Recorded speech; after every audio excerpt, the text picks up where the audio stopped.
اعوذ باللہ من الشیطان الرجیم، میں پناہ مانگتا ہوں اللہ کی شیطان مردود سے۔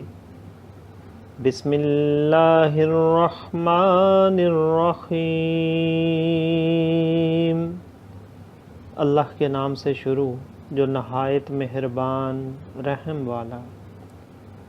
وَإِذِ اسْتَسْقَىٰ مُوسَىٰ لِقَوْمِهِ فَقُلْنَا اضْرِب بِّعَصَاكَ الْحَجَرَ فَانفَجَرَتْ مِنْهُ اثْنَتَا عَشْرَةَ عَيْنًا قَدْ عَلِمَ كُلُّ أُنَاسٍ مَّشْرَبَهُمْ كُلُوا وَاشْرَبُوا مِن رِّزْقِ اللَّهِ وَلَا تَعْثَوْا فِي الْأَرْضِ مُفْسِدِينَ۔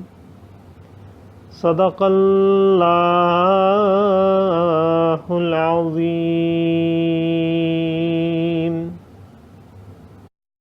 اور جب موسیٰ نے اپنی قوم کے لیے پانی مانگا تو ہم نے فرمایا، اس پتھر پر اپنا عصا مارو، فوراً اس میں سے 12 چشمے بہہ نکلے۔ ہر گروہ نے اپنا گھاٹ پہچان لیا۔ کھاؤ اور پیو خدا کا دیا، اور زمین میں فساد اٹھاتے نہ پھرو۔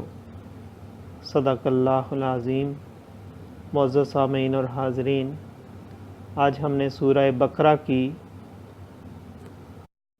آیت نمبر 60 کی تلاوت کی اور ترجمہ پیش کیا۔ اللہ تعالیٰ قبول و منظور فرمائے۔ اللہ تعالیٰ میں قرآن پاک کو پڑھنے، سننے، سمجھنے اور اس کے احکامات اور تعلیمات پر عمل کی توفیق عطا فرمائے۔ دوران تلاوت اور ترجمہ اگر کوئی غلطی رہ گئی ہو تو اللہ تعالیٰ میں معاف فرمائے۔ آمین۔ جزاک اللہ۔